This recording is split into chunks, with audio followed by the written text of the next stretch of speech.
আজ আমরা শিখব মিডল টার্ম ফ্র্যাকচার অর্থাৎ মধ্য সহগ বিশ্লেষণ। মধ্য সহগ বিশ্লেষণ অর্থাৎ মিডল টার্ম ফ্র্যাকচার বা মধ্য পদ বিশ্লেষণ যেটাকে বলা হয়, সেটা হচ্ছে মধ্যপদ নাম থেকে বোঝা যাচ্ছে যে মিডিল অর্থাৎ মাঝখানেরটাকে ভাঙাতে হবে। কীভাবে ভাঙাবো সেটা হচ্ছে যে এমন দুটি সংখ্যা আমরা বের করব, যেটা হচ্ছে এই যে শেষে আমরা পদটা দেখতে পাচ্ছি অর্থাৎ শেষের যে সংখ্যাটা দেখতে পাচ্ছি এটাকে ভাঙাবো, 8কে ভাঙাবো এমন দুটি সংখ্যায় ভাঙাবো যেন এই যে চিহ্নটা, এই চিহ্নটা আমাদের বলে দেবে যে এখানে কোন চিহ্ন ব্যবহার করব। যেন ওই দুটো সংখ্যার মধ্যে যোগ করলে, এখানে যোগ চিহ্ন আছে তাই যোগ দেবো, বিয়োগ থাকলে বিয়োগ, ওই দুটো সংখ্যায় এমন দুটো সংখ্যা বলবো যে দুটো সংখ্যা যোগ করলে আমরা 6 ফিরে পাবো, 6 পাবো।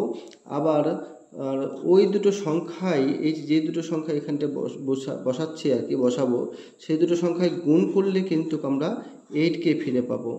অর্থাৎ এই 8কে সামনে যেহেতু সংখ্যা নেই, সামনের সংখ্যার ব্যাপারটা আমরা পরবর্তীতে আরেকটা বলবো।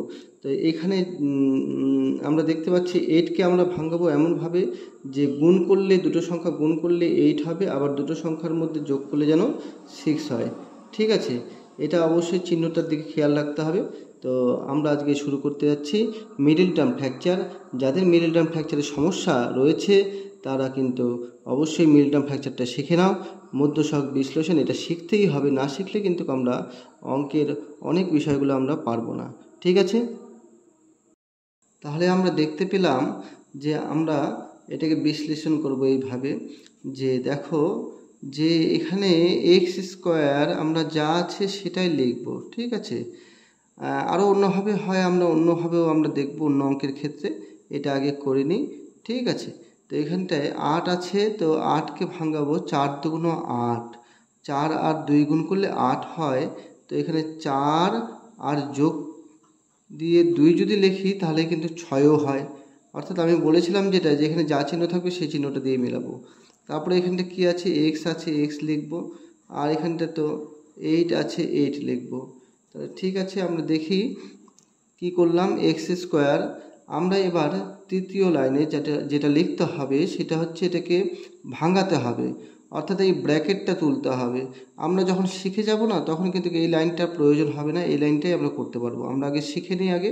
ঠিক আছে, তো এখানে এক্সটা গুণ করতে হবে 4-এর সঙ্গে, অর্থাৎ 4x হবে।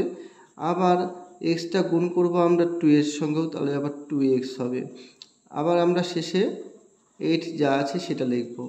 এখানে যখন এই লাইনটা যখন হয়ে যাবে, আমরা চতুর্থ লাইনে কাজটা করব হচ্ছে এদের দুজনের মধ্যে, এই যে প্রথম যে দুজন দেখতে পাচ্ছি এদের দুজনের মধ্যে কমন নেব।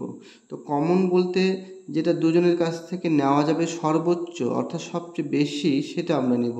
যেমন এখানে সংখ্যা হিসাবে আমরা পাচ্ছি না, কিন্তু এক্স স্কোয়ার আর এক্সের মধ্যে অবশ্যই এক্স কিন্তু আমরা কমন নিতে পারি।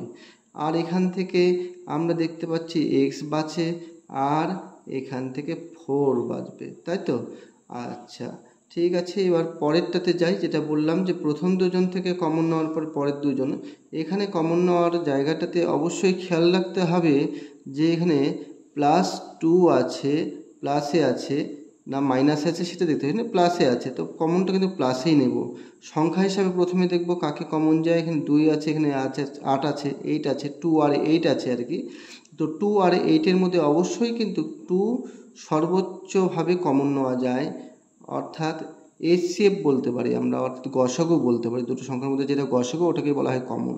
ঠিক আছে, তো এখানে এক্স কমন গেল, আর এখানে 2 দিয়ে 8কে ভাগ করলে 4 হবে, অর্থাৎ x+4 হবে। এখানে 2 কমন নিলে x প্লাস এখানে 4 হচ্ছে, কারণ এটা দিয়ে এটাকে গুণ করে আর এটাকে গুণ করে আবার এটাকে পাওয়া যায়। এখানে দেখবো একটা জিনিস খেয়াল রাখতে হবে, এই দুজনের কাছ থেকে আমি বললাম কমন নিতে হবে, আবার এই দুজনের কাছ থেকেও কমন নিতে হবে, অবশ্যই চিহ্ন দিকে খেয়াল রাখবে। তো এখানে কমন নেওয়ার পরে যে সংখ্যাটা পাবো ব্র্যাকেটে, এখানেও কমন নেওয়ার পরের যে সংখ্যাটা পাবো ব্র্যাকেটে, দুটো অবশ্যই হুবহু এক হবে, সেম টু সেম হবে আর কি, যমজ ভাইয়ের মতো যেটা আমরা বলি। যমজ ভাই চেনার কোনো উপায় নাই, তাই না?